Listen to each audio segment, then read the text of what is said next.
All right.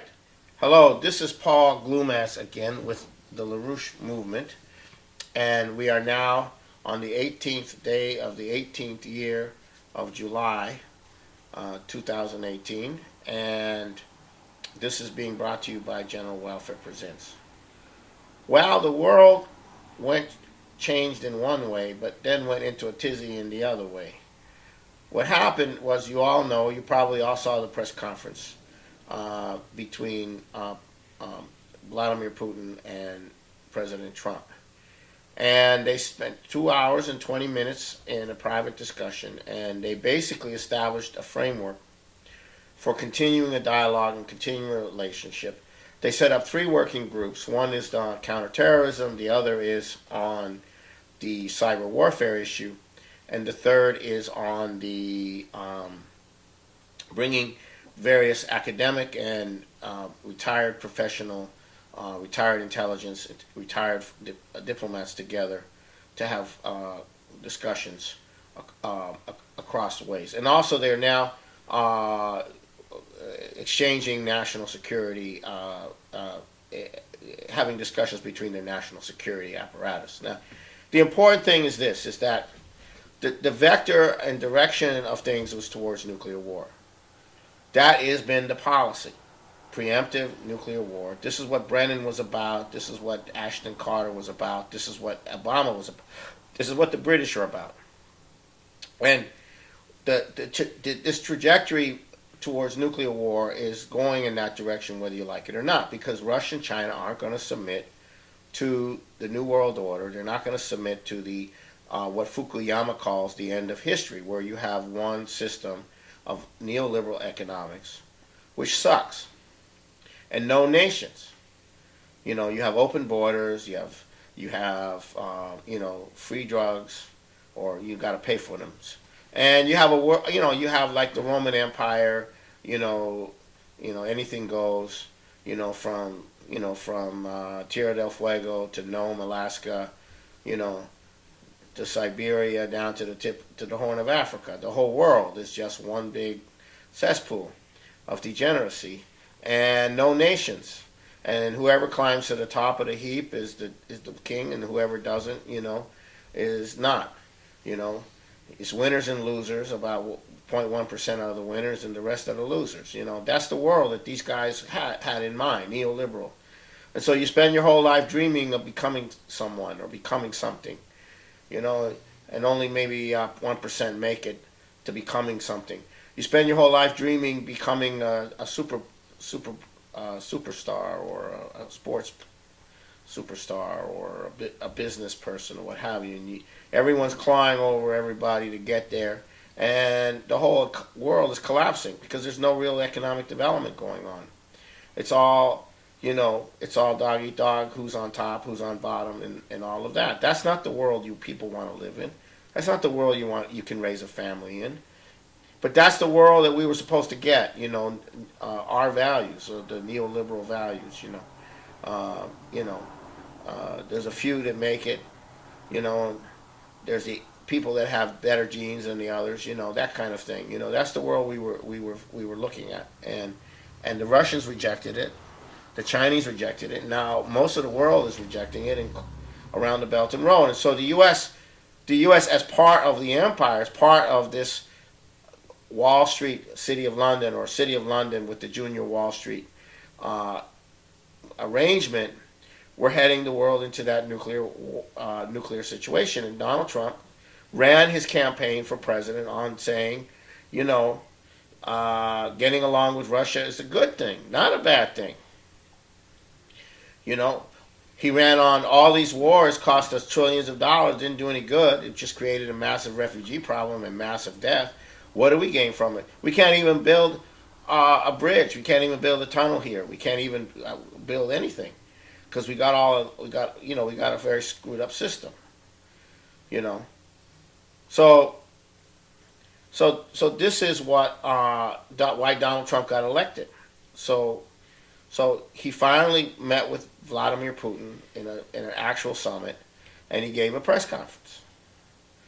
And everybody in the media and their uncle, starting with John Brennan on down to every congressman, practically every congressman, says he's a traitor. He betrayed the country. He needs to be impeached because he talked to Putin. He had a dialogue with Putin, and they worked out agreements to begin to calm down the situation, which is leading to nuclear war. So he's now a traitor, right? So this is what you're getting. And it's every day, every minute of the day. He's a traitor, he's a traitor, he's a traitor, he's a traitor. There's this woman, congressman, I don't know who she was, she's saying this is the D-Day, this is Pearl Harbor, this is as bad as, I mean, these people are totally unhinged. And so the question is, and then get to the deeper issue, okay, who voted for Donald Trump? That's the real issue.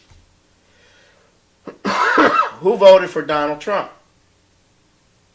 Was the alleged intervention of Vladimir Putin determined the outcome of the election?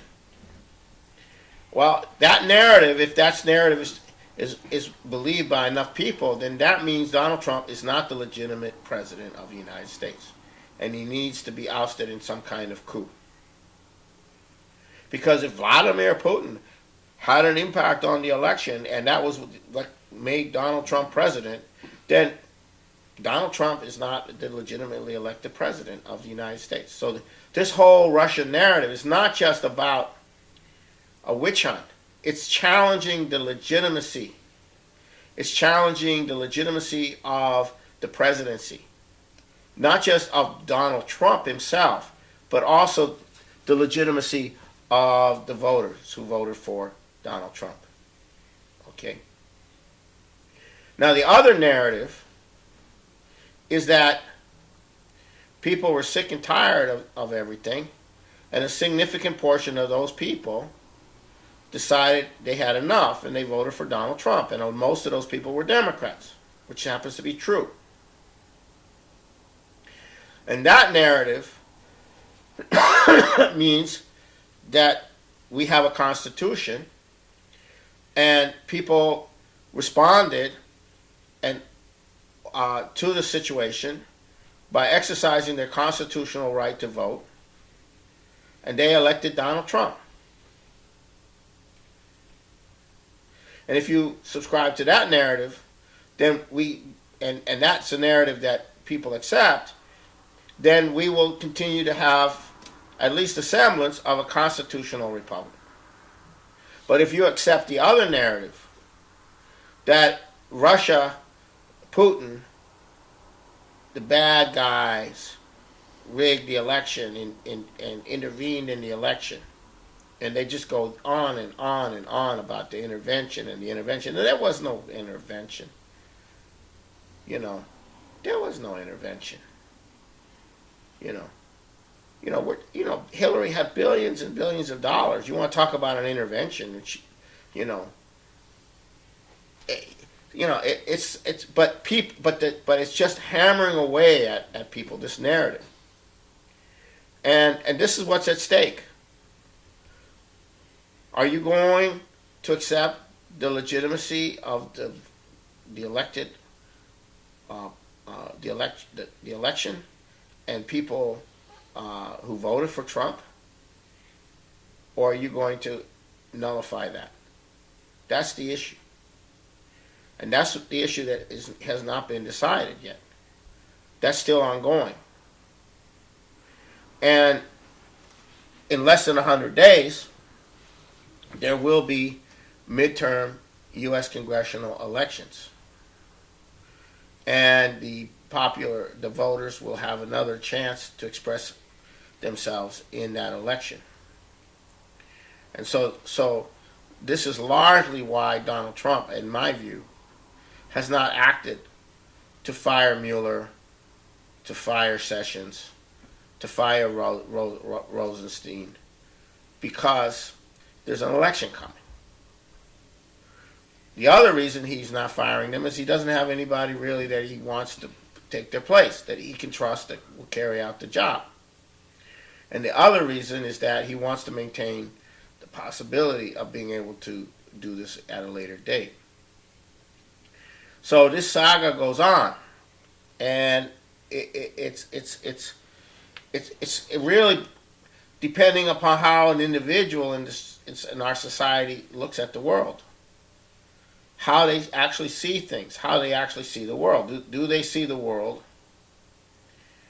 in the comic book way, that somehow there's bad guys out there like Saddam Hussein and Gaddafi and Putin and Xi Jinping, bad guys. You know, we got to deal with the bad guys. That's the main issue out there. You know, it's comic book stuff, right? Whether your mind is in a comic book, you know, about the world around you, you know, or whether you actually have some sense of what's going on in the world, and whether you have a sense that, hey, our nation hasn't been doing that well.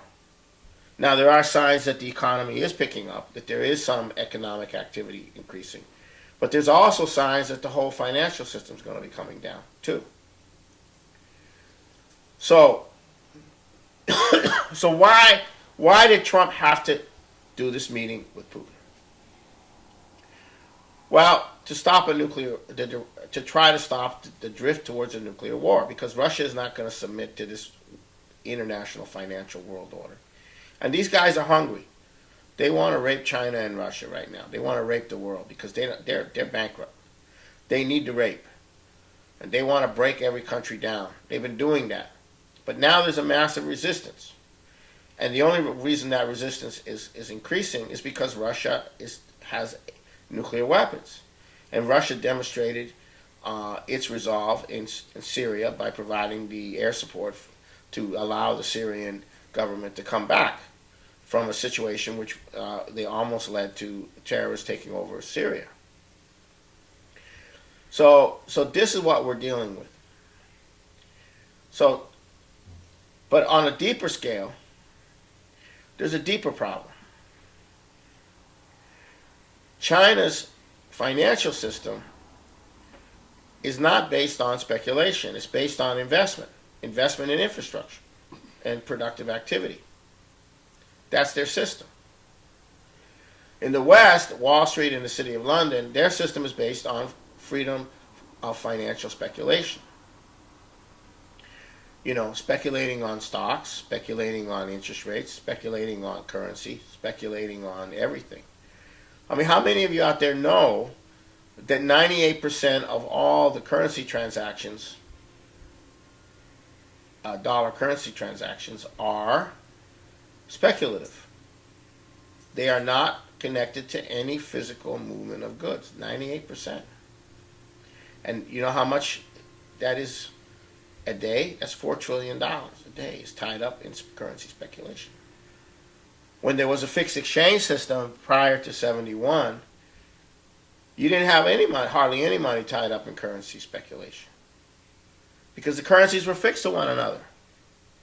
That means all the money that's tied up in currency speculation would have been available for the economic development of the nations, instead of nations having to defend their currencies.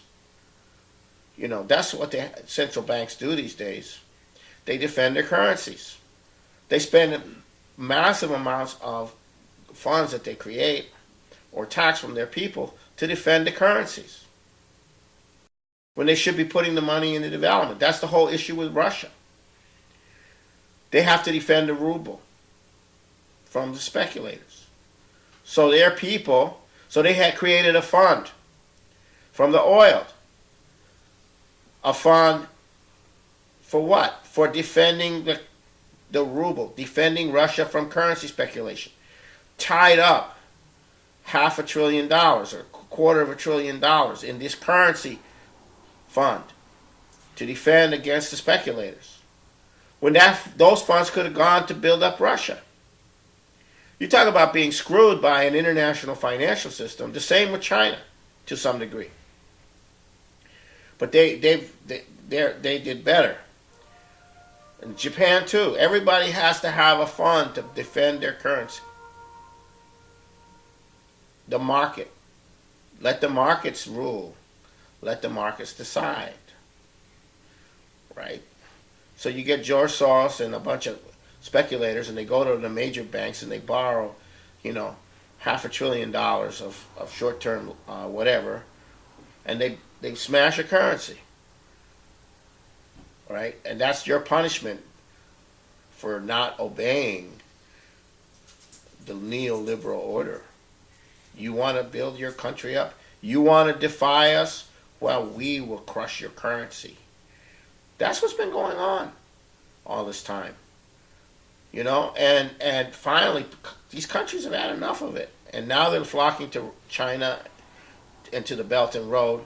And instead of having currency speculation, they're talking about setting up another foreign exchange, another transactional system outside of the SWIFT one, so that they can function outside of it. And also, a lot of what's the trade that's now going on is not in dollars. It's in currency swaps. Russia and China are developing currency swaps, where China, pays Russia in yuan, and Russia pays China in rubles, and then the Chinese use the rubles in Russia, and the Russians use the ruble in China. And that's how they square away their agreements. But that's what countries have to do, because the system is so hateful of nations. So hateful of nations. Let the markets rule. So you have two systems now in conflict. And one system is based on Adam Smith. And it's based upon this idea of free speculative trade. In other words, it's based on speculation. Buy cheap and sell dear. What is that? That's speculation. What do you buy something and you sell it? That's not creating anything. Buy cheap and sell dear. That's Adam Smith, right? And then the modern form of this neoliberal system is that no government is allowed to have control over the creation of money and directing that money to useful purposes. No, there must be an independent central bank whose functions are the following: manipulate the interest rates, increase or decrease the liquidity, money supply, and buy government debt from the banks, who then take the money and do whatever they want with it. And then a government wants to do something, to build something, some infrastructure or something. How are they going to do it? They don't have access to creating the money for that. They have to go to the private banks and say, we need money to build something. And the private bank says, well, we're going to charge you. Well, what's our rate of return going to be? 10%? 5%? 10%? Yeah, but this project won't yield a rate of return. It's for the nation. It's for building up the nation. It'll increase the tax base, but it's not going to yield a direct rate of return except from our taxes. So, meanwhile, the private banking system can make more money, inflating the stock market, inflating the real estate market, playing with derivatives. 2 quadrillion of derivatives. Why should they tie up funds in a 20-year project or a 10-year project? That doesn't make any sense. That's not supply and demand. That's not the magic of the marketplace. So we have a free speculative system in which the rich are getting richer because they have more money, more money on their account, and they can use that to make more money. And the poor are getting poorer because they have to. Those are the ones paying for that. guess that's kind of simple-minded, but that's kind of what it is. So that's one system, the Adam Smith modern neoliberal system. And the role of government, well, they're just there to catch the criminals and beat up the commies. That's it. Go to war. Why do we have to go to war? Well, we have to be able to tell these countries who's boss, so that they don't challenge our neoliberal system, our wonderful City of London financial system. And then you have all these tax havens where all these companies escape taxes. They escape their share of responsibility for the nation. And then they corrupt all of the members of Congress, all the members of the state legislatures. So that the magic of the marketplace is God. And don't interfere with the magic of the marketplace. Now, in China, they have a different system. And it's not socialist. It's not communist per se, although they do have a socialist communist party running the country. It's Hamilton. And in 1994, after a lot of issues and attempts to have some kind of system that works, they introduced what are called policy banks. So there's 5 major policy banks. These are the major banks. Why are they called policy banks? Because they're there to lend money directly to infrastructure, to agriculture, to mining. They're not there for the magic of the marketplace. And that system is based on Alexander Hamilton. And every time the United States has rebuilt itself or built itself up, it has applied Hamilton's system. Hamilton did it with the First National Bank. Lincoln did it with the greenback policy. FDR did it with the Reconstruction Finance Corporation, where you have a government entity creating money backed by Congress for the purpose of building things. And when you do that, guess what? Your wealth increases. Your prosperity increases. And that money is good. That debt is good. That's investment in development. So those are the two systems that are coming into conflict. China's a Hamiltonian system. So was Germany in the Marshall Plan. The credit bank for reconstruction operated that way. And so was the U.S. at one time.